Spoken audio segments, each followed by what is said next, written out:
মুরগি মাংসর ঝোল রান্না করার জন্য এখানে মাংস নিয়ে নিয়েছি, আলু কেটে নিয়েছি, পেঁয়াজ, কাঁচামরিচ, আদা রসুন বাটা, টমেটো, পেঁয়াজ বাটা। কড়াই গরম হলে সর্ষের তেল দিয়ে দিলাম।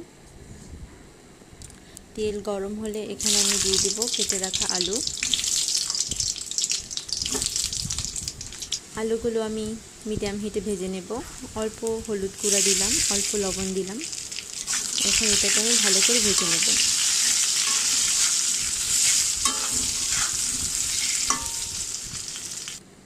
ভাজা হয়ে গেলে তুলে রেখে খানিকটা তেল দিলাম। এরপর তেজপাতা, গোটা গরম মশলা দিয়ে দিলাম, পেঁয়াজ কুচি দিয়ে দিলাম। পেঁয়াজ কুচিটা এখন ভালো করে ভেজে নেব, লাল লাল করে ভাজবো।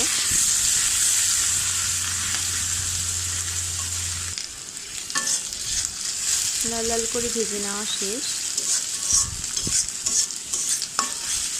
এরপর আমি এখানে দিয়ে দেব টমেটো বাটা ও পেঁয়াজ বাটা। এটা কিছুক্ষণ কষিয়ে নেব।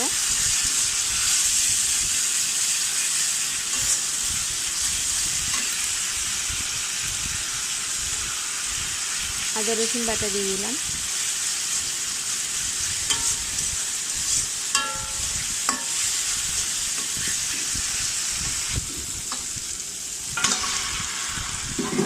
মাংস দিয়ে দিলাম। মাংসটা এটার সাথে কিছুক্ষণ কষিয়ে নেব।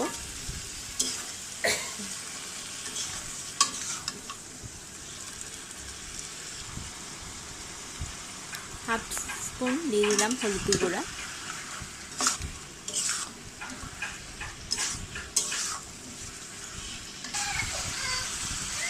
ওয়ান টিস্পুন দিয়ে দিলাম মরিচের গুঁড়ো। এখানে আমি হলুদ ও মরিচের গুঁড়ো দিয়ে রান্নাটা করব। এখন আমি ভালো মতো কষিয়ে নেব ঢাকনা দিয়ে ঢেকে।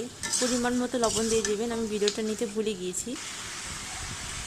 তো ঢেকে ঢেকে ভালো করে কষিয়ে নেব।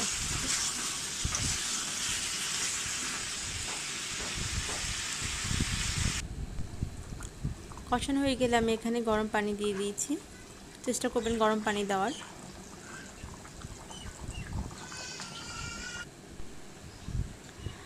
আমার রান্না শেষ। এখানে আমি লাল লাল ঝোল রেখেছি। ভালো লাগলে অবশ্যই লাইক, কমেন্ট